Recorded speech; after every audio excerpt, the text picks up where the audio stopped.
A warm welcome to all the participants who have joined us today in these important sessions from across the world, wherever you are. As you all know, this year's theme for the Humanitarian Networks and Partnerships Weeks is Integrating Security Management Across Humanitarian Action.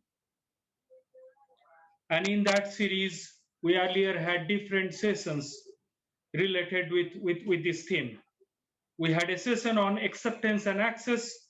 We have a session on managing security risks in digital world and other topics.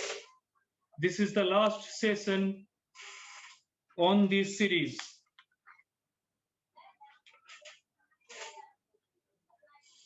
Today, we shall be talking about a person-centered approach to security risk management in humanitarian response. The traditional approach to SRM is often perceived as overtly procedural. On the contrary, in today's changing world, it should be more of dynamic and responsive so that it can take care of different challenges and needs being faced by individual staff members who are part of our diverse workforce. Participants, let me introduce the distinguished panel of facilitators. I'm your host. My colleague Usman, he could not able to join. So this is Somnath. I'm the Field Security Advisor for UNHCR Tanzania, and I'm from India. Let me move to Catherine. Catherine, over to you. Good morning, good afternoon, and good evening, everyone. I'm Catherine Desert-Plumridge. I'm a Security Training Officer with the United Nations Department for Safety and Security. Welcome. Julie. Yes, good morning, good afternoon, good evening to everybody. Thank you for joining. My name is Julie Spooner, and I am a Senior Field Security Advisor with UNHCR. Thank you. Now we move to Pega. Hi everyone, my name is Pega Rajabi and I work in the Security and Crisis Management Support Unit at the International Committee of the Red Cross based in Geneva. Thanks for coming. Our colleague from Save the Children, Simona. Hi everyone and welcome. This is Simona Mortolini. I'm the Global Gender and Diversity Safety and Security Manager at Save the Children. Last but not the least, over to you, Philip. Thank you. Hello, everyone. My name is Philip Bortzlaff. I work as a Global Health and Safety Advisor for CBM Christian Blind Mission. Thank you. Thank you so much, facilitators. Let us now move to the agenda. So this session will proceed as per the following agenda. We start with introduction, welcome and introduction, followed by an opening exercise, presentation on person-centered approach, group discussion and case studies that also include breakout rooms, plenary feedback, key messages, how it is to be implemented and way forward.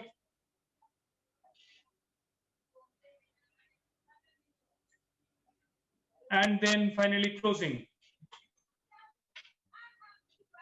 The objective of this session is to demonstrate that all personnel have a personal risk profile, which in particular context interacts to expose that person to increased risks. And the second objective is to allow discussion on consideration of personal profiles in security risk management process and the alignment between security risk management and programmatic needs. So moving on to some housekeeping norms and rules and information. This event will last 90 minutes and will be recorded.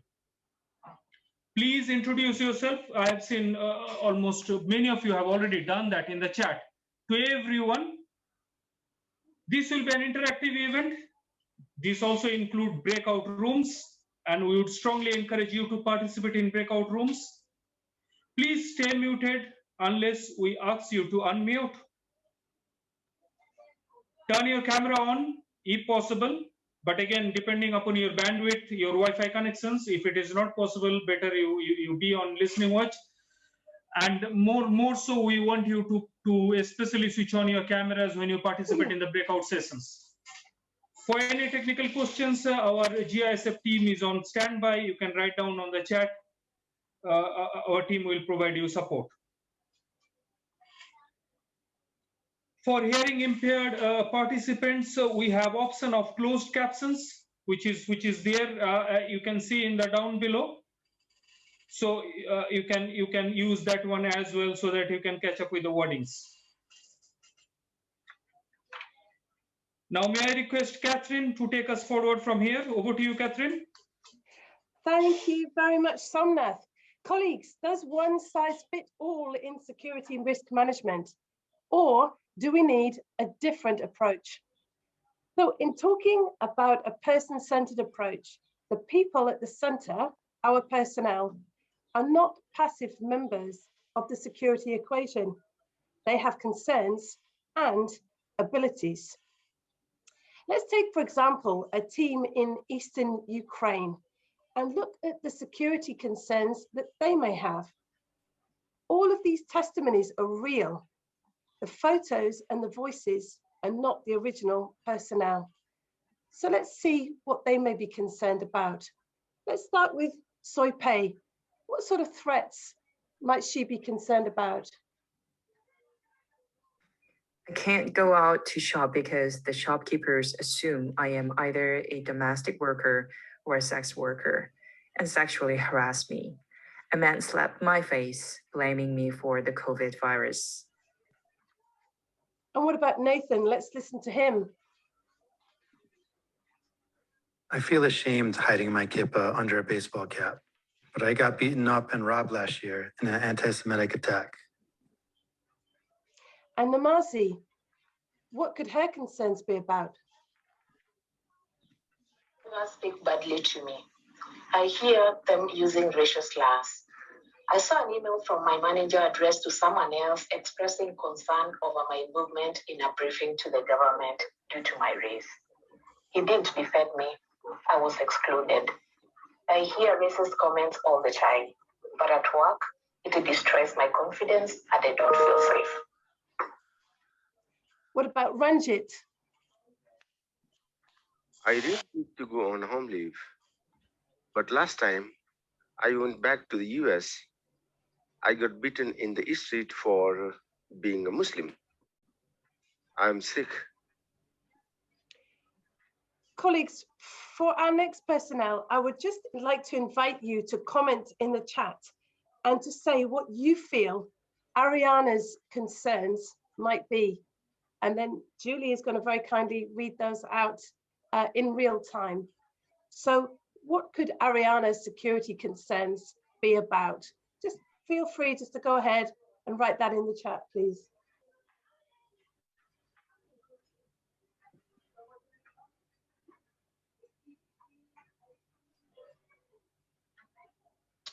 Okay, so thank you. We have a comment. Ariana may be concerned around SGBV, so gender-based violence.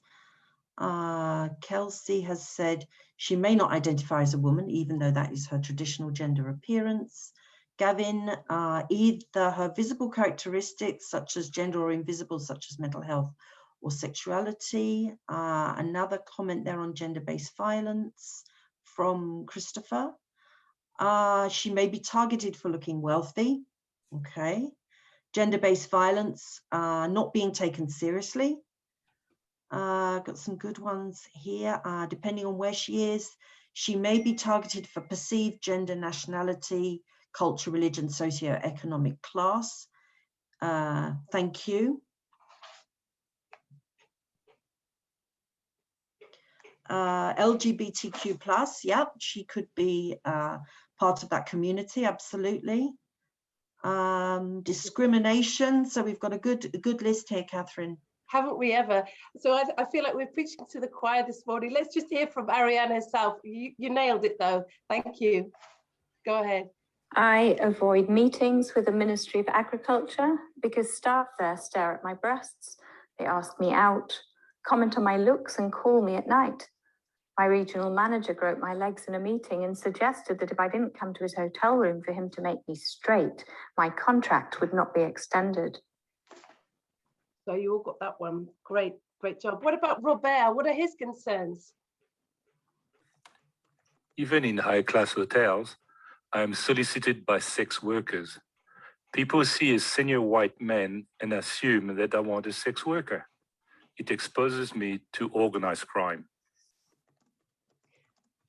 Let's hear from Juliana. Even though I speak the language here and have a master in science and development, I'm not ever invited on field visits, even though my colleagues are happy to help me with PPE, the vehicle doors, or going to the bathroom. But what worries me the most is that I have no idea how I will be able to evacuate the building in case of fire. And let's hear from Alexander. Tattoos are my way of expressing myself, but people make weird assumptions. In some conservative contexts, people point at my tattoos. I have been spat at in the street. I get called homophobic slurs, and a group of men even tried to run me off the road, but I escaped.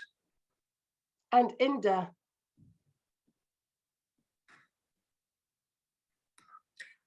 I get obscene phone calls, text messages, and photos, sexual harassment from drivers, accidental touch, colleagues leaning over me at my desk, making sexually suggestive comments. With a short-term contract, I can't say anything. I need this job. And last but not least, let's hear from Diego.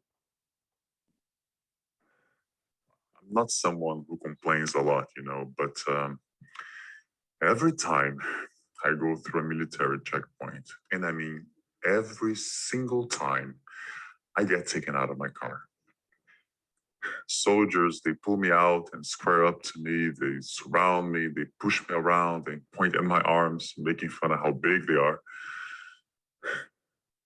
Last month, I even got slapped in the face, and this guy, he hit me on my ribs with his rifle. It was horrible. So colleagues, our team is a diverse group, which is great for programming, and all with intersecting vulnerabilities and all targets of real threats.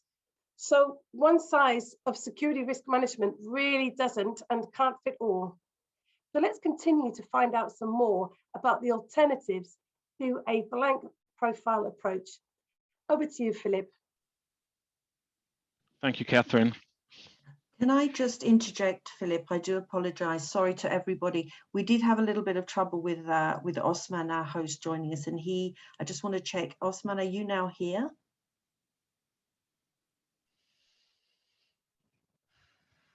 Okay, let's carry on. Apologies to everyone. Yes, I am. You can hear me. All right. Okay, yes, so can I just take, apologies to everybody. Can I just take, Osman, could you just introduce yourself to us all very briefly, and then we can move on. Thank you very much. Thank you so much. My name is Abdi Osman Tulicha. I am head of security for UNHCR in the Sudan. I am Kenyan by nationality. Thank you so much. Thank you, Osman, and apologies to everyone. A little bit of connection issue going on there. So I'm going to pass back to Philip. Thank you very much. Thank you, and hi, Osman. Thanks for joining us. Hi. So now we would like to discuss why humanitarian workers do not experience or perceive risk equally, even within the same context or the same places. In the next 10 to 15 minutes, Peg and myself will give you further insight on what the person-centered approach to security risk management is all about. Humanitarian workers are not a homogeneous group, in particular when it comes to the risks they face. Thank you, Philip. So on the next slide, we can see that, well, due to the humanitarian principles by which we work, and especially the sector's commitment to equality, many organizations tend to treat all their staff in the same way. Of course, equality is extremely important in the workplace, But when it comes to security risk management, we have to acknowledge that our diverse staff face diverse risks, and not doing so can have very real security consequences. So how do we do this?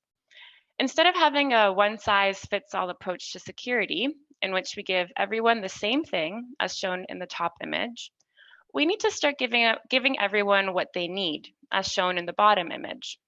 And in order to do this, we have to start by assessing the diverse range of profile-specific risks we and our colleagues may face. And while we can't eliminate risks entirely, we can often put measures in place to minimize or mitigate those risks. Now, this is not a new concept. Most of us already do this to some extent in our organizations. For example, we may consider a staff member's nationality when matching them with a mission. But for security management to be effective, we have to consider other elements of a staff member's profile as well, not just their nationality. And we have to do this systematically. And this is what we call a person-centered approach to security risk management, as you'll see on the next slide. Thank you, Pega. So what do we mean by this? The person-centered approach considers the diverse personal profiles of staff. It identifies the differentiated context-specific risks and mitigation measures. Of course, if any additional measures are put in place based on personal profiles, they must be done transparently, systematically, proportionally, and on the basis of risk assessment.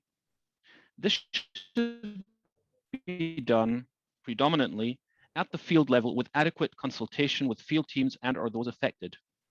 These measures need to be put in place to ensure that the resultant level of risk is acceptable for everyone.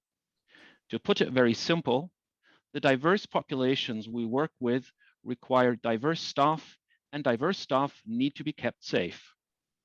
Back to you, Pega. Thank you. Okay, so of course, while a humanitarian worker's personal profile is an important factor in determining both the level and type of security risks they may face, it's only one component. Personal security is impacted by the interplay between who they are, where they work, live, and travel, and their role in organization.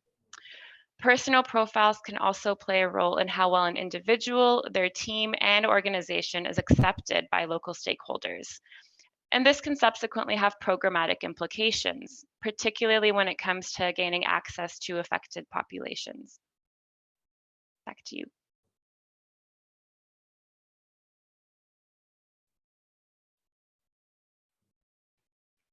Philip, you're on mute. Sorry. So we all have a personal profile. Sometimes personal profile is referred to as diverse profile.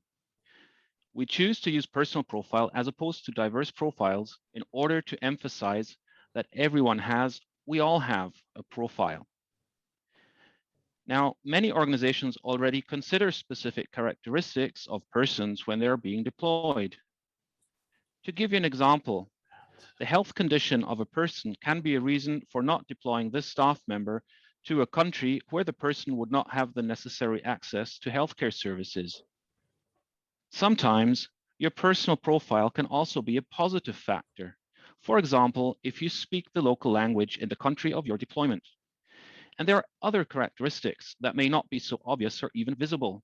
Humanitarian workers' personal profiles are the intersection between a wide range of visible and invisible personal identity characteristics, such as their age, race, ethnicity, nationality, religion, gender, sex, sexuality, mental health, physical ability or disability, marital partnership status, physical appearance, and previous professional experience.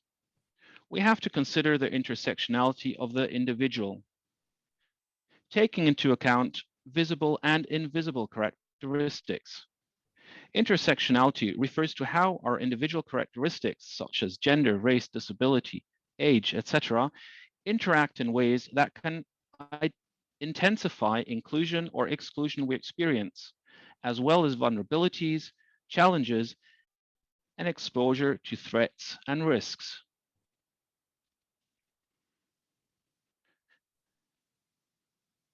Next slide, please. Threats may arise not just because someone has a certain profile, but also because they are perceived to have that profile. As you can see on this slide, the same image can be viewed in different ways based on your own experience and own context. Therefore, managing security risk implies that we all challenge our assumptions and unconscious bias towards our identity and that of our colleagues. So on the next slide, we ask ourselves, what is unconscious bias and how is it related to security? First, unconscious biases are hidden beliefs that often have a significant impact on our perception of and response to people, places, and situations. We all have them. Even well-intentioned people with a diverse range of experiences can be influenced by an unconscious bias. For example, without even being aware that we do it, we've all made assumptions about our colleagues, especially when it comes to the less visible parts of their identity, such as sexual orientation, mental health, or physical ability in some cases. So how does this impact security? A common safety and security recommendation is to trust your instinct. But is this really the right approach? Some instinctive reactions are instrumental to our survival. They help us assess the level of threats and act consequently, keeping us safe. For example, we need to automatically know that a line is dangerous. We cannot analyze all lines we come across before we decide to run away. Our fight and flight response is actually an example of unconscious bias. It is based on what feels safe to us in a certain situation. Our experiences, our preferences, our education, our upbringing all contribute to the model of the world we have, and it makes us who we are. That is not necessarily a bad thing, but it can become a problem if we start treating groups of people as less favorable or we make bad decisions based on our biases. Back to you, Pega. Thank you. Okay, so how can we balance our bias so that it doesn't influence how we assess risks? The first step is to recognize that we all have our own biases. No one is immune. We can then balance our bias by ensuring that we get different perspectives through open discussions and information exchange. One way to do this is to include a diverse range of staff when conducting a risk assessment. It's also important for us to know others' biases, so understanding how others see us. Especially when traveling and working in different contexts, this is an important part of security risk management. The more you're aware of yours and others' unconscious biases, the better you interact with colleagues, stakeholders, and the populations that you strive to assist. Okay, so this is something that we do at the individual level, but as organizations, we also have a responsibility. As you can see on the next slide, organizations have a duty of care to take all reasonable measures to protect their staff from foreseeable risks. One component of duty of care is ensuring that staff have made an informed decision to work with a full understanding of the risks they may face. Of course, security and duty of care obligations need to be balanced with respecting employees' rights to privacy, equality, and non-discrimination. Therefore, organizations may not always be aware of the full profiles of their staff. One way to balance duty of care with non-discrimination is to share information about the face risks by all profiles with all staff. For example, security briefings can systematically include information about context-specific risks for members of the LGBTI+ community. This allows staff to access this information without having to reveal their sexual orientation or gender identity to their employer. We'll share some resources with you towards the end of the presentation that can support your organizations in assessing and sharing information on profile-specific risks.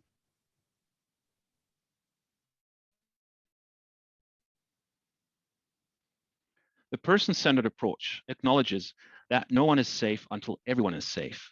In other words, the security of a group depends on the security of each individual. To give you an example, the inappropriate behavior of one staff member can have an impact on acceptance and program delivery, as pointed out by Pega in the previous slide that showed the interplay between the personal profile, the context, and their role in the organization. In summary, this means that programs are not safe until we are all safe. And the failure to understand how personal profile characteristics impact personal security can have implications for the security of both the team as a whole and for the individual. At the end of the day, security is everyone's responsibility. Thank you, Philip. And finally, we just want to emphasize that our person-centered approach to security risk management is not a box-ticking exercise. It's intended not only to help to keep our staff safer, but also to make our programs more effective. The more diversity we have within our organizations, the better we can address the diverse needs of the populations that we work with. For example, having a wheelchair user on our team not only helps us to factor limited mobility into our organization's evacuation plans, but also to consider how limited mobility can impact the populations that we work with. It may mean that we adapt our programs to consider how an upcoming monsoon season can affect populations with limited mobility in a refugee camp. Or we may add ramps to our reception centers so that they're more accessible. In short, a person-centered approach to security risk management is an enabler rather than a restrictor of programs. So thank you. That's a very brief introduction to what this approach is and why it's important. And I'll hand it back over to our host who will lead us to the next section. Thank you so much. Thank you so much, everyone. Thank you so much, Pega, Philip, Julie, Catherine, and everyone. And thank you so much, Somnath, for jumping in when I was facing the technical issue on my side. Now it's your turn to discuss the issue, your experience and knowledge and that you have gained from this particular session. For now, I'll pass it to Julie to read out the instruction for the next part of the session. Thank you so much, Julie. Fantastic. Thank you, Osman. Okay, so yes, group exercise. We promised you some breakout rooms. So we're going to present you with some case studies, which we would like you to discuss in your groups. You will have 20 minutes. So your group will have a country name. There will be four countries. So each case study will have a contextual scenario and 3 profiles attached to that. So that will become clear when you actually read it. So if you do not wish to join the breakout room, and in some of the previous experiences, we're aware that people drop out, some people drop out when it comes to the breakout room. So we really hope that you will go into the breakout rooms and have an opportunity to discuss. But if you do not wish to join the breakout room, please do stay in the plenary because we will be reporting back afterwards. We will be using Jamboard, which if you don't know is an interactive whiteboard, very user-friendly.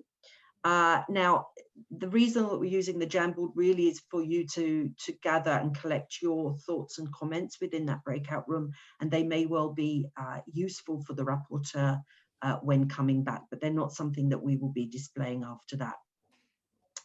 Okay, so then on the next slide there, just a few more notes. So as I've said, in your groups, please read the scenario and the 3 accompanying profiles.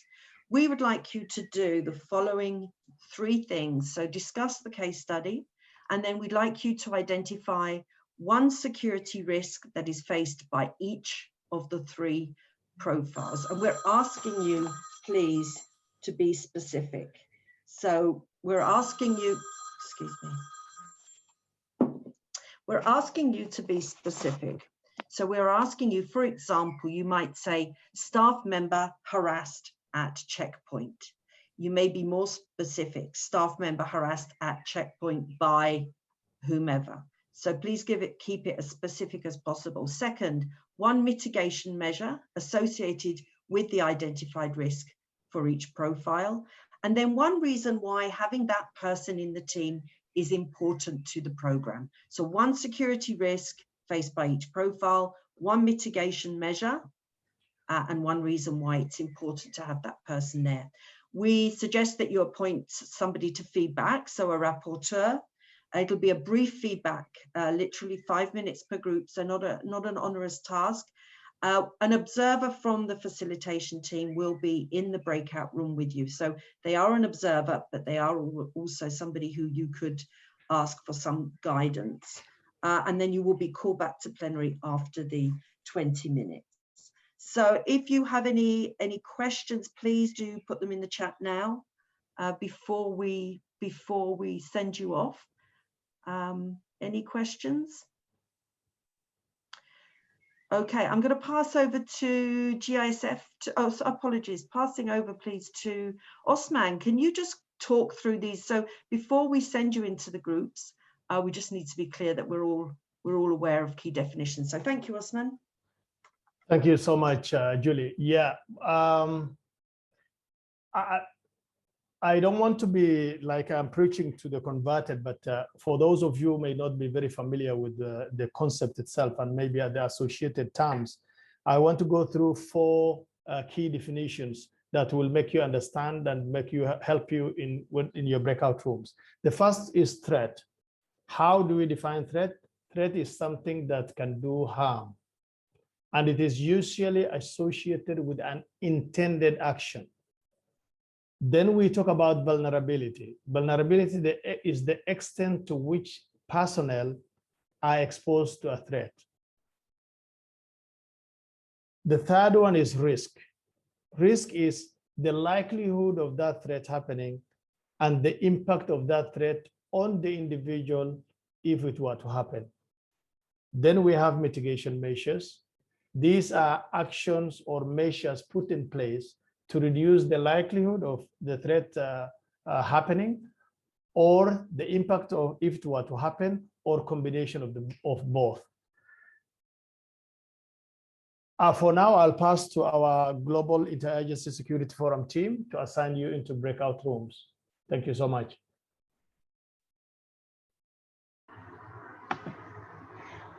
May I say something?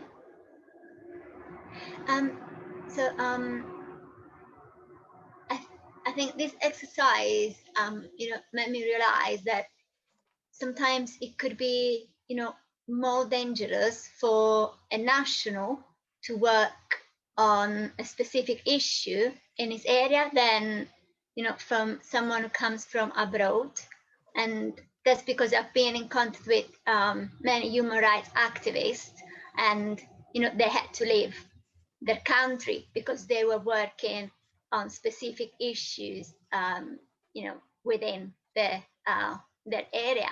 So I think it's more dangerous for someone who, is a national in the area where, we are operating. Yeah, this can also be, I think that this, now that we will go through the analysis of the several scenarios, this can be a point. Sometimes being national can expose to additional risks, other time being international, but yeah, it's a good point.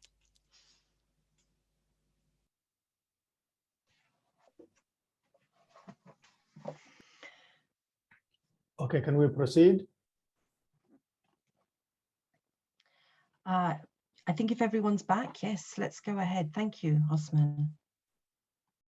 Okay, thank you so much. Welcome back to this session. And I really must appreciate all of you in the breakout rooms and the participation that people have put in. And from the case studies, I just want to read a summary of, can we get to,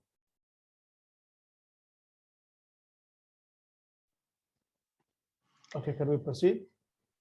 Yeah, absolutely. So we're going to go to the first case study. So thank you, Osman. I'm going to read that out for Simona. Ready to go, Simona?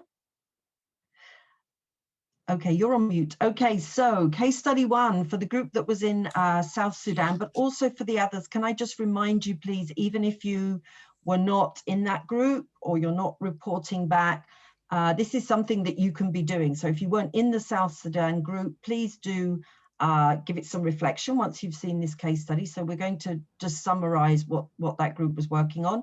And then if you have any additional points or questions or anything, please go ahead and put that in the chat. There are quite a lot of you, so we'll endeavor to look at those. So this is case study 1 for South Sudan. So it's a group of mixed role staff. Some are based in HQ, some are in Juba. They are carrying out a joint program monitoring visit to an education program that has mainly been managed remotely. The location is now accessible.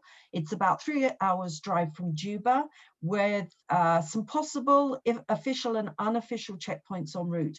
The plan is to visit communities to monitor program implementation. This program focuses on increasing education access and retention of children, including those with disabilities. So over to you, Simona. Thank you very much, Julie. So now I'm going through the first profile of the first staff deployed to South Sudan, in visit to South Sudan. So please, the reporter in the meanwhile to be ready. So the first profile, you are a member of the HQ Global Media Team for 6 months. This is your first role in an NGO. Part of your role is to travel to support the country team's media work. You have not previously traveled to other countries except Nepal. You are uncomfortable traveling in a conflict area. However, you are also concerned to mention this. So this is the profile. Now, who is the reporter for Group South Sudan? If you can please unmute yourself, introduce yourself, and then share the feedback from your team about a security risk, a mitigation measure, and the benefit to be part of the team related to this profile. Sure, that's me. So my name's Ian Woodman-C, and I work for Crucial Safety. My background is with ICRC, MSF, Oxfam, and various other people. So we actually only got through the first profile. We didn't have time for the other 2. That's partly because of the richness of the discussion that we were having. I think that the key thing that jumped out was the inexperience of this person, and perhaps a lack of understanding about how to react appropriately in a situation like this. He or she is HQ based, so may not understand the context very well in South Sudan, but just general inexperience about how to be in a conflict area. We felt that there may be a desire to get the story. So someone that's quite fresh to the job may feel under quite a lot of pressure to prove themselves.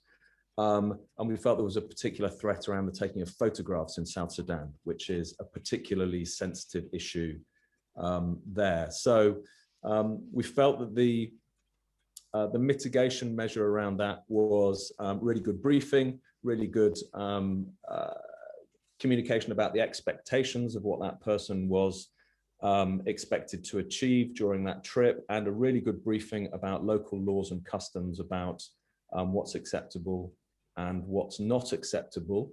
We felt that the benefit, and it's a very significant benefit of having that person on the trip, was that they would be able to recognize something which many people on this call will recognize as the boiled frog, which is a recognition that things are worse than perhaps experienced team members who have become habituated to that level of threat may feel they are. In terms of the second 2 profiles, like I say, we didn't get there.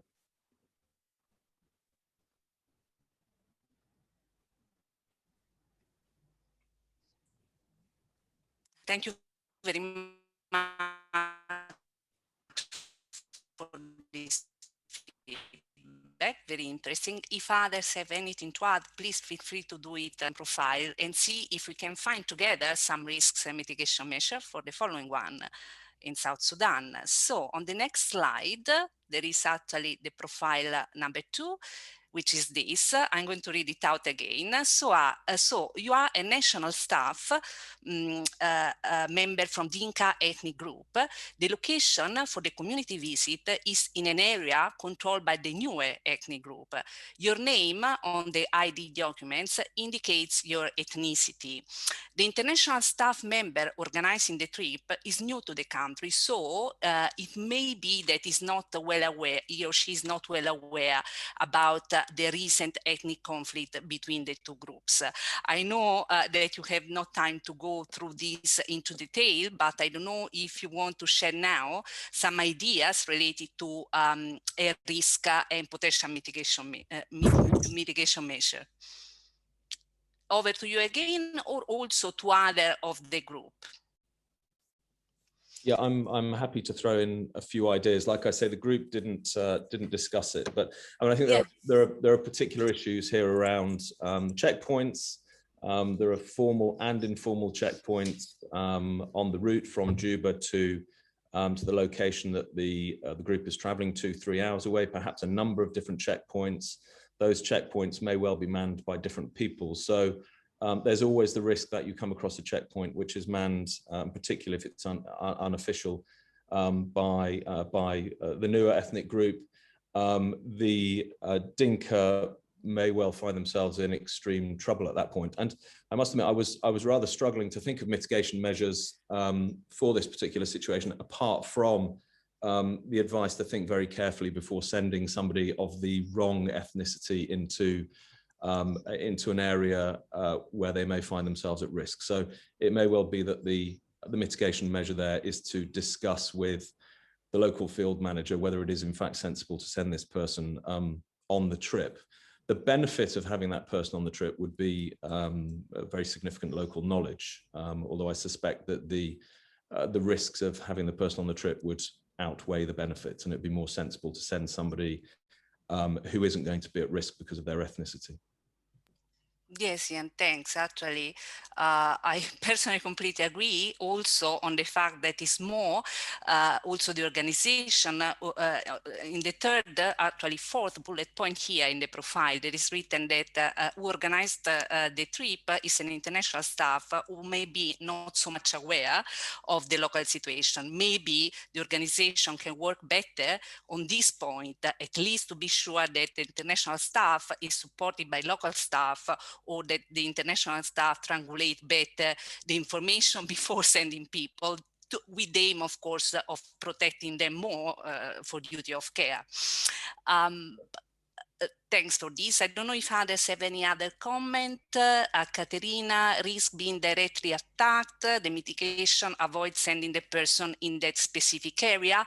Fantastic, yeah, maybe offering the person another area to not discriminate necessarily. We need to move on. Thanks, Julie. So let's move to the third profile. I will hand over to Philip for this. Philip?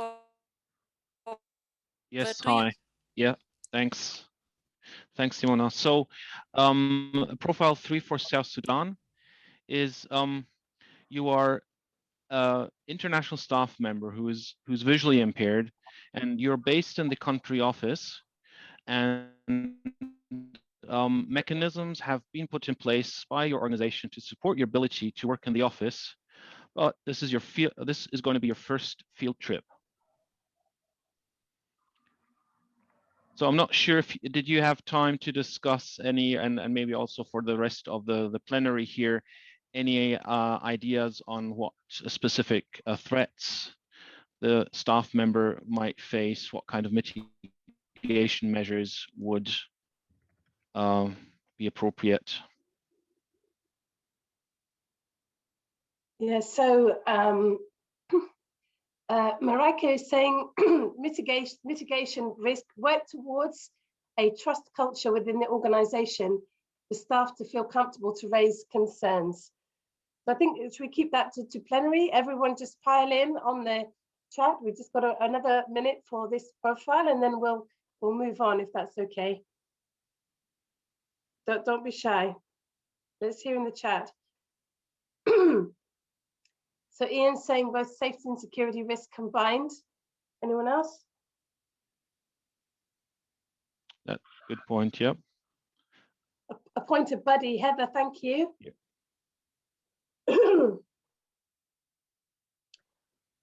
We've got some legends on the line today. It's great to see everybody. Don't feel shy. Philip, have you got anything you'd like to add there before we move on? Maybe just as a last point to add what the benefit could be for having a person who is visually impaired in the program. I think it just it will contribute towards maybe more empathy towards the beneficiaries you might be serving in this in the area, and it's a part of the of including people with a disability in programs, and having the appropriate preparation measures in place to make the work in these high-risk contexts also possible.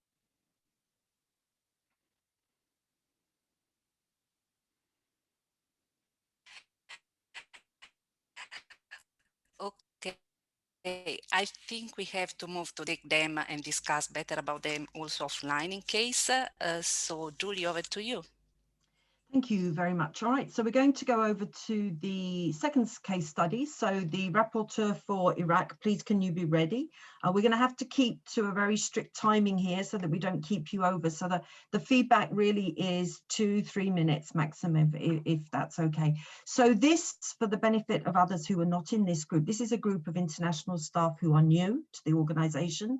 They are currently at the European headquarters for pre-deployment induction and training.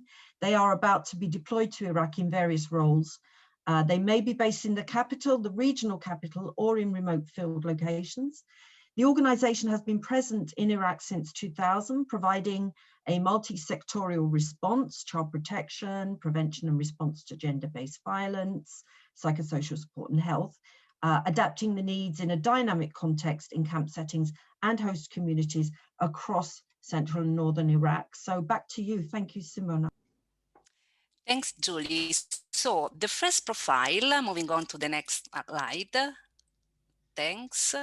Okay, the first profile, you are HIV positive, you have not told your organization or colleagues about this, and you will need access to very specific prescription drugs during your deployment.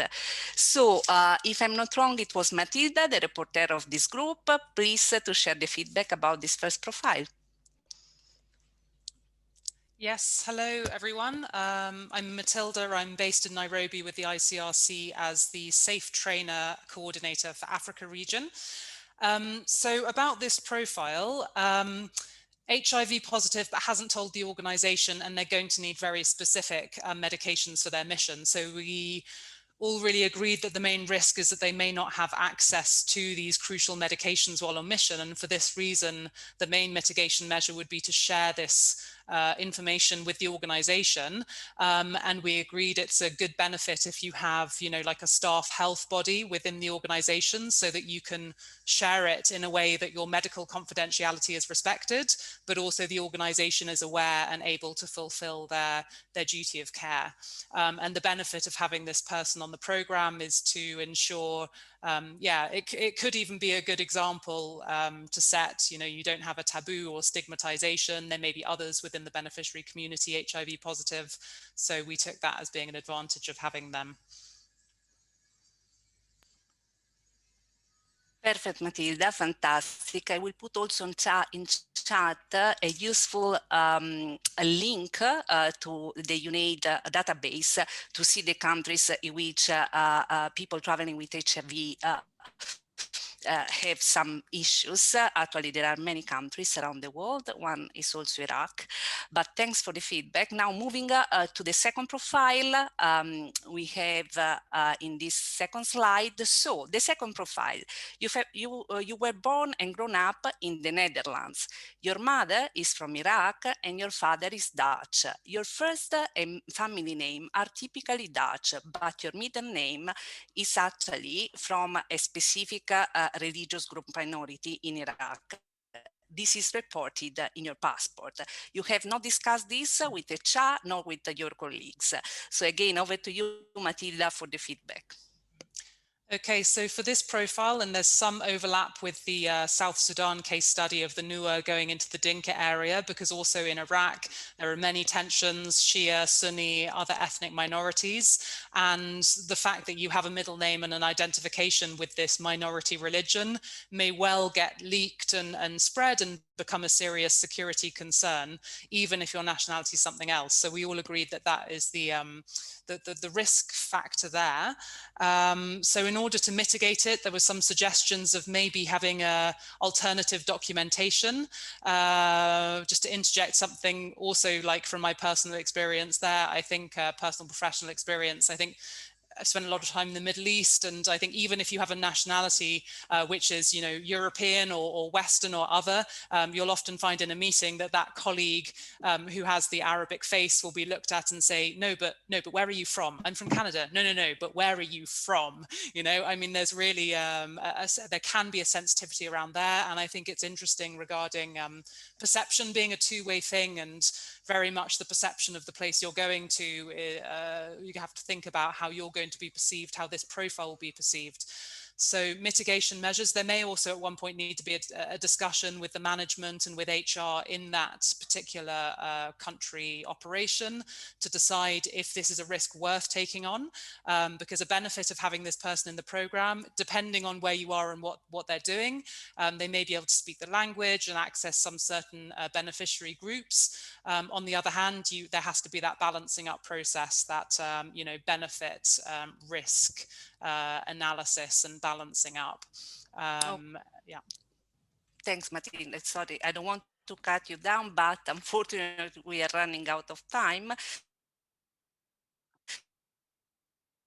So let's move the last. So I will read it out again. You are a gay man, you are not open about this at work, and you have not disclosed to anyone except the country representative. Again, over to you, Matilda. Okay, so in this case, being homosexual in a place which does not openly welcome homosexuality, and it may in fact be illegal, so that's obviously a risk. However, this man is not open about this at work, and actually if he receives all of the correct briefings, the country briefings, the information, in order to ensure that he's aware, he can be discreet, he can modify his behavior, and he goes into the situation with that full informed consent. There's no reason why he wouldn't be able to carry out his job with that in mind. Fantastic. Thanks. So now let's move to the next scenario, which is Yemen. So Group Yemen to be ready to feedback. The scenario is the following. You are a mixed group of international staff based in Sana'a. There is recent escalation in fighting. The force need to evacuate. You have spent 2 nights in hibernation in organization guest houses. The only option is for evacuation is by air, in a UN organized airlift. The airport is on the edge of the city with several official and unofficial checkpoints to reach it. Government does not want international community to leave. Militia may target nationalities that are felt to be involved in the conflict. Kidnap of international staff has been a continuing issue. Some of you are together, others are scattered in different accommodation. You need to plan remotely for immediate evacuation. Over to you, Julie.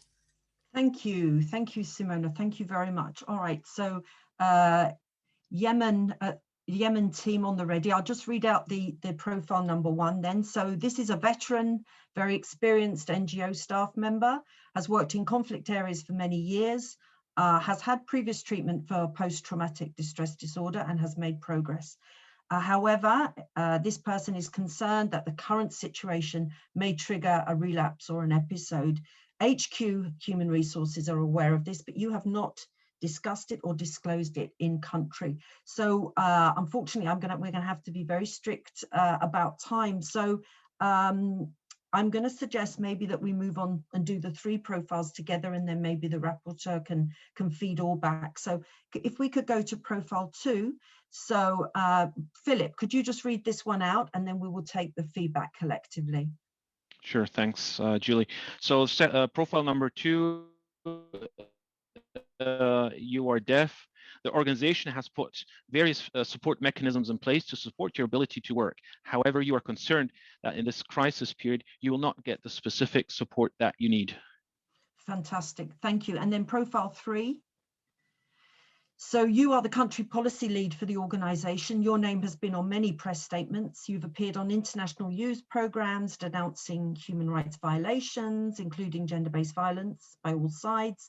You've been warned that your profile is high and creating a lot of negative attention, especially as a woman, and that you should consider leaving. So you are concerned that your name may be on a list of people to detain. So could the rapporteur for Yemen please just give us quickly, so if we can just go back and look at profile 1, could you just give us the 3 points there? So a risk, a mitigation, and why this person is important. Thank you. Sure, thank you. My name is Gavin Kelleher. I work for INSO in Somalia. So in the context of this veteran NGO staff member with PTSD, we said that there is a risk that the evacuation itself could trigger a PTSD-related incident, which could take the form of a panic attack, and that could also have a potential knock-on effect onto other people who are also being evacuated. However, as this is a mental health-related concern, the main risk is that of unpredictability and the likelihood that this person might not be able to adhere to SOPs to the same capacity that they would. Again, as the actual form that would take is unknown with something as unpredictable as mental health. As the mitigation measure, we suggested that we talk to that person specifically about what the triggers are and how best they think we can support them to mitigate it, and also that we appoint a local buddy, or they appoint it in conjunction with us, which would be a colleague that they trust, and ensure that they're not left alone in one of the guest houses.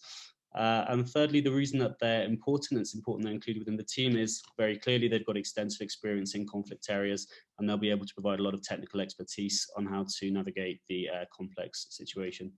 Perfect, Gavin. Yeah, absolutely. Many thanks. What thoughts did you have then briefly for profile 2? So this is the deaf person, and I will, yeah, go ahead. Thank you.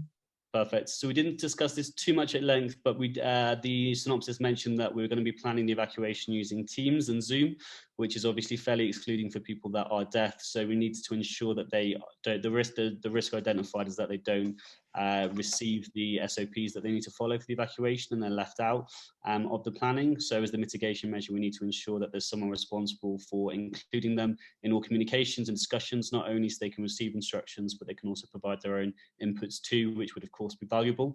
And the reason it's important that we include them is not, we don't have any context on their background professionally, but ensuring that we are inclusive when planning evacuations and consider non-traditional profiles only betters our security risk management practice in general.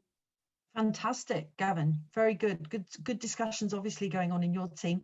So then profile 3, if you could just remind us. Yeah. So what are your thoughts on those? On this profile? So this one we haven't actually discussed at all, so I think it's good if we put this one to the floor and get some suggestions from others as well. All right, fantastic. So I'm just going to throw in a risk there. I'm going to say that the risk here is that the staff member is kidnapped due to their highly contentious profile and values. So if you could in the chat just throw in some possible mitigation for that, for a kidnap. And Catherine, if you could just read those out for me. Yeah, you've got it, Julie. So training, Ian says training. Mm-hmm. Yeah, absolutely. Specific training around kidnapping. Yeah, kidnap survival. Any other mitigation? Making that scenario-based training as well. You really want to get in there to the muscle memory. Okay, Ian saying just selecting your routes carefully. Yes, absolutely. Yeah. Frank is saying vary routes and timing. Yep. Again, Gavin, prioritize for evacuation on earlier flights. Yeah, absolutely. That's a good one. Yeah. Avoid Okay. routines, Katerina. Fantastic. Setting off location settings on social media. That's very important. Yeah. That is very important. Thank you very much indeed. Okay. Yeah. Okay. Thanks. A couple more there. Maybe the staff member is advised to keep a low profile, minimize their movement. Possible armed vehicles to be deployed for evacuation. So those somewhat usual mitigation for kidnap situations. All right, and why is it important that she's here though? Gavin, I'm going to go back to you. Why do we need her, or do we need her? Well, as the country policy lead, they're definitely very, very well experienced and understand the context. And we ultimately need somebody to take on that level of responsibility in every context we operate in. So even if there are elevated risks, we do just have to put up with them sometimes as the nature of the work that we do. Lovely. Thanks, Gavin. Okay, so very quickly then, on to our next and last case study for Pakistan. Simona, can you read that out to us? Thank you. Okay, so you are a group of mixed international and national humanitarian workers working with a large faith-based Christian INGO in Islamabad. Despite rumors that government were not renewing visa, you are actually there. The main program activity is related to protection against GBV, and the program has gained some negative attention from certain groups. The current area of project are in rural parts outside Islamabad, and you will soon include Peshawar. Continuing expanding program is seen as critical and time sensitive. The team is planning for 2-week fact-finding mission in Peshawar area, and you are now together to plan the mission. Over to you, Julie. I'm mute. Thank you, Simona. That was a long one. Okay, so profile 1. Female gender-based violence program officer from Norway. She's worked for the organization for 8 years. This is her first mission in Pakistan, but she's worked in I guess similar regions, similar countries before, and she feels that her experience in these countries makes her able to manage potential challenges. I'm just going to go then, can I go to profile 2? So we're going to do somewhat the same thing. This is a British woman on her second posting abroad. She's worked for a year for a national NGO in India, which is where her grandparents are from. Very experienced, traveled extensively, but in Europe. So she's a woman of Indian descent living in Pakistan. She has had more challenges than she thought, and is nervous traveling into rural areas, although no one else in the office has mentioned any concerns. So our third profile and our last profile for this session, this is a male Pakistani national, very experienced, been with the organization for many years. He is originally from Peshawar, where he used to practice medicine, and he now specializes in medical issues around gender-based violence. Now, in the, I hate to do this, but in the interest of time, I'm just going to pass over to Pega. Pega. Hi, thank you, Julie. Yeah, we are running a little bit late, so I would suggest that if it's fine for everyone, I'll just put the link to our Jamboard in the chat box. We have some great ideas on there, so please open it up and have a look at the scenario and the team's feedback. And we can maybe move on so that we can try to finish relatively on time. So thank you. Thank you. Thank you very much. Good suggestion. All right. So I am going to pass on, please, to Osman.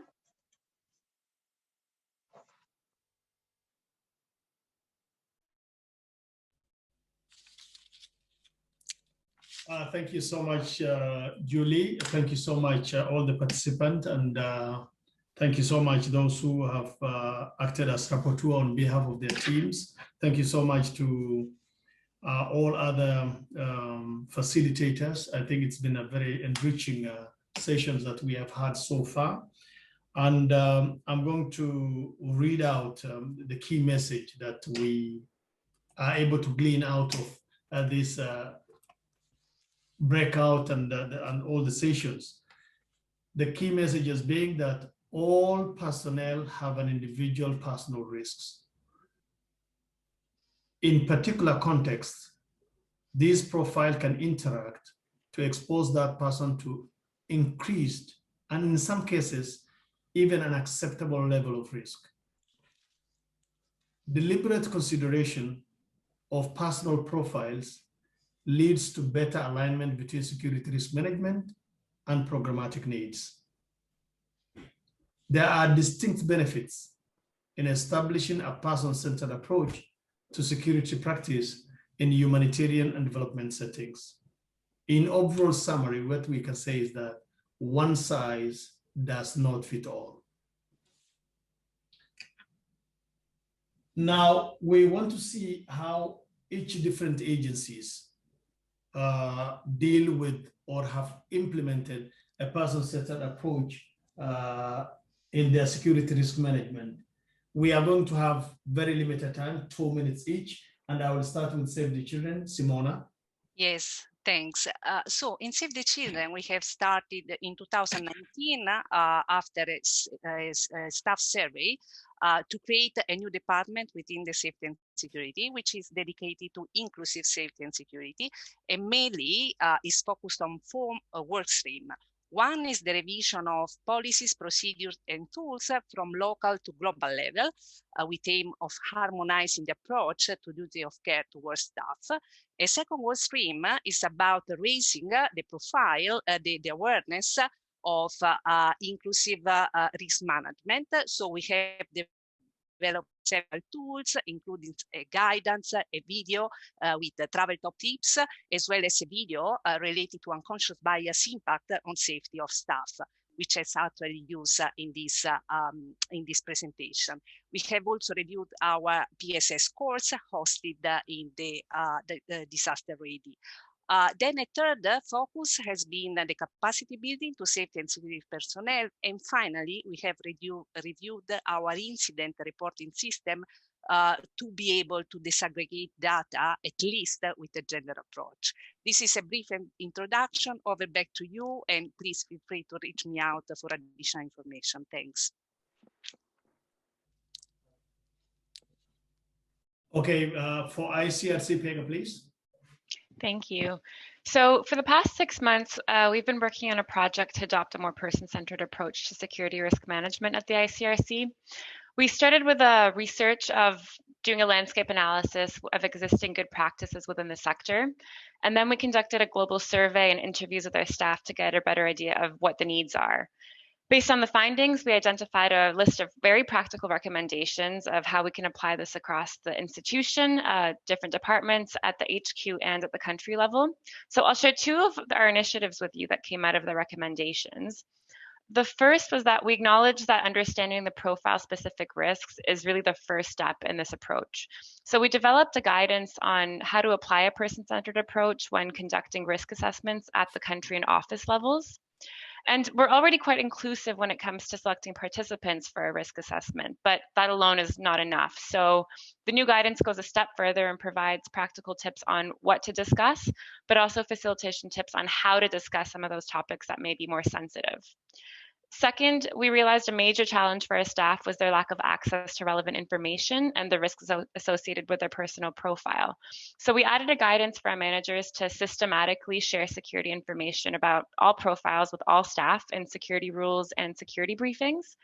And we also created a page on our internal website with profile-specific resources that staff can access without having to disclose any personal information to the institution. For example, there's websites that have information about laws and local perceptions for the LGBTI+ community. And CBM has also published a lot of great work on resources for staff living with disabilities. So we wanted to share these with you. Our groups compiled these resources together and put them on the GISF website. Megan's going to put that in the chat for everyone to have access to it. Thank you. So feel free to share this resource page with your colleagues and security managers and of course with your staff. Thank you.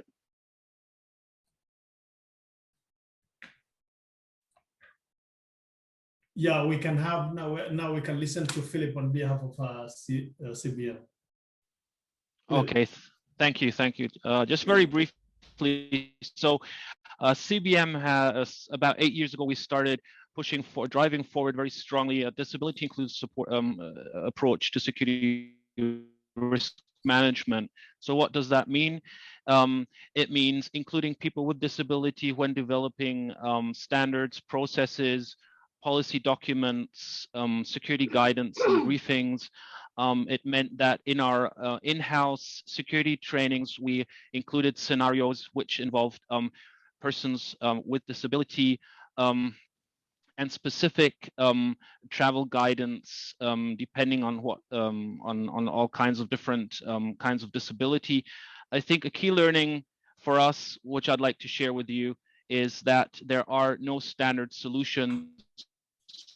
So involve staff when you develop security relevant processes and policies. Back to you, Julie.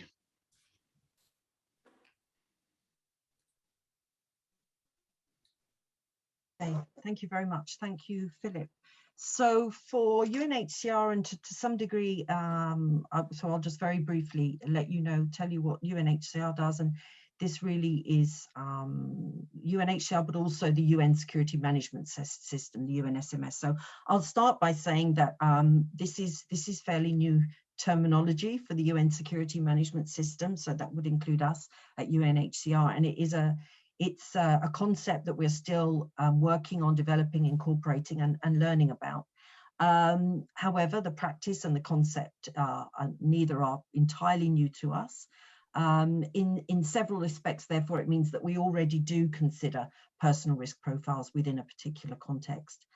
We assess risk to individuals and groups of individuals, of course, based on their specific profile, and then implementing adapted contextual measures. And this could well be on an ad hoc basis. Within UNHCR and also within the UNSMS, this approach thus far has mostly been related to the inclusion of gender considerations. We had the UN-wide policy on gender inclusion in security management came into force in 2016. So as part of this, UNHCR has been integrating gender considerations into security risk management processes for some time, and it's a top priority. My role is part of that, and that role is now being broadened to be more inclusive of other diversities, shall we say. We provide training on gender inclusion as well. And then the other area that's received attention within the UNSMS and UNHCR is disability considerations. And we do have some guidelines that were issued in September 2020. So the aim there is to ensure that disability considerations are applied within all our processes. So we fully recognise that an individual may be at greater risk because of their personal profile and its intersectionality, but we are really still in the process of formulating and embedding that implementation. Looking forward, we've fully identified the need to widen our approach to include the person-centred elements. And then we will be looking forward in the next 2 to 3 years on including providing clear guidance to our security officers and managers in the field on implementing this person-centered approach. So in summary, I guess I'm saying we've started, but we're not there yet, and we will be working towards that. This process, by the way, has been fantastic to understand what other organizations are doing around the person-centered approach. So that's all very valid. Thank you so much, and I'm going to pass back to Osman. Thank you so much. Is Catherine going to do something? Yes, thank you very much, Osman. So in UNDSS, we've engaged ourselves in 2 new learning pathways, which include a very strong stand on the UN values of professionalism, integrity, respect for diversity, all of which underpin the person-centered approach. And today we're honoured to share with you the global debut of a short video that reflects both the unprecedented global challenges that we face, as well as the opportunities that our differences bring. So we'll see that video now.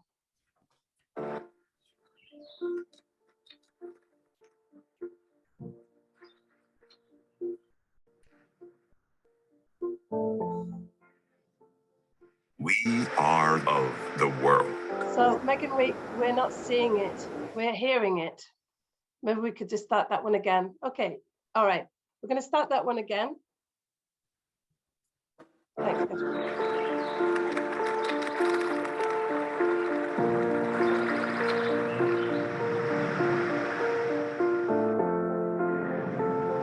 We are of the world.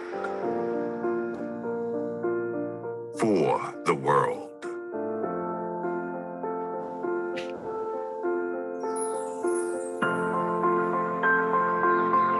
And our diversity empowers us to make the world a better place for all.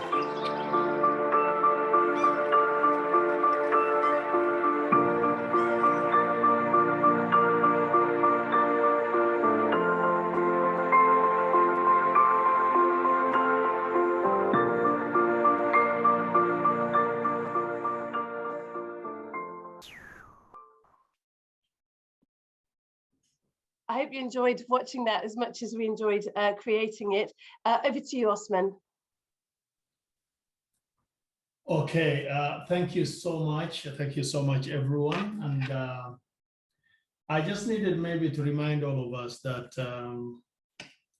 since 19th of April up to closing it tomorrow, the humanitarian networks and partnership weeks, in terms, in as far as security is concerned, the overall has been dealing with integrated security risk management actions for humanitarian actions, across the humanitarian actions. This particular session that we have dealt with today is aimed at raising awareness on the concept of person-centered approach. Now, on concluding on this particular session, let's see what's the way forward. This is the first time that the security sector has participated in the HNPW in this way. So for the way forward is that we will largely be dictated by you, the participants, and what your organizations are going to take from this and progress this particular concept. In conjunction with other security sessions presented this year, the last almost about 7 sessions, the aim is to inspire and build upon the momentum created, the momentum created and the work done towards overarching objective of the broader engagement and increased understanding of security risk management. Our hope is that this will be achieved by greater collaboration and coordination between security and humanitarian sectors through establishment of community of practice and coalitions. Next, please.